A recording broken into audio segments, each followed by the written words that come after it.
Friday's Guardian now, and my diet is over, and I'm looking forward to visiting this place perhaps a bit more often than this guy, Leo. So this is Rishi Sunak. He made a bit of a gaffe on breakfast TV this morning.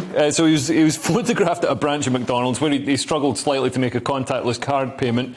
How ironic that the Chancellor, or former Chancellor, should have trouble with payment. But he was asked by hosts on this morning, that Andy Peters and Rochelle Humes, what he'd had for breakfast. He says, I went to McDonald's. I always go to McDonald's. If I'm with my daughters, then we get the wrap. If it's my eldest daughter, if it's with her, I get the wrap with hash browns and everything in it. It's what we do. But apparently McDonald's stopped selling that wrap in March 2020. So that was like 2.5 years ago. And so, I mean, they tried to cover it by saying, well, he's barely seen his kids in the last 2.5 years. So that was the last time he had a meal with his daughter.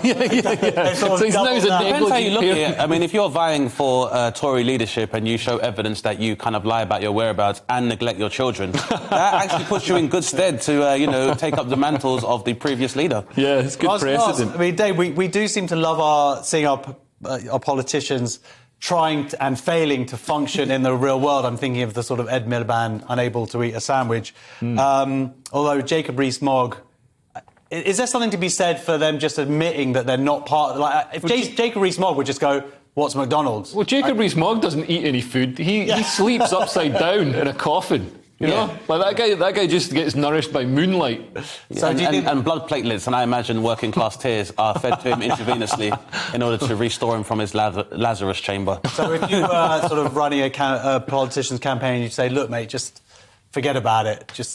Well, I think the first thing I would say to Rishi Sunak is if you were genuinely interested in endearing yourself to the working class, you wouldn't have gone to McDonald's, which has actually moved in market position as far as takeaways go, with their kind of autumnal finish and their contactless ordering. I would know because my career is going very well. But he would have been better off going to one of the metropolitan chicken shops that we find dotted around London and being served by South Indians, which would have been able to allow him to kill 2 birds with 1 stone, which I believe is how they prepare their chicken. So I think it would have been very helpful. But it's quite sad that, first of all, that his older daughter's the only one that gets a hash brown, which makes the story initially quite dubious. Favouritism, right? Yeah, which really we don't necessarily need unless she is in a higher income bracket, which would be then conducive to his narrative. Surely he could afford hash browns for everybody in McDonald's. For everybody in London. Yeah, and he could probably write it down against his wife's tax bill. He'd win if he did that. Yeah, it would definitely help. I mean, it definitely shows you the depth of the crisis of the public relations employees that are working on behalf of Rishi Sunak, and also tells you what happens if you give your chauffeur and butler the day off. But it's so ironic, and I think maybe poetic, to see somebody who encouraged us all to eat out to help out, but has no idea how to do it. And I'm reminded of Diane Abbott when we saw her basically flummox herself trying to work out very simple mathematics. But I would go far to argue...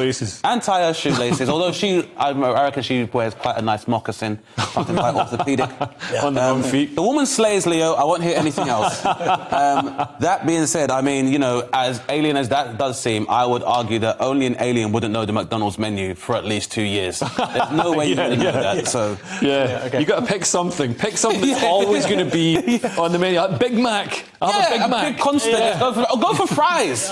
Just go for fries.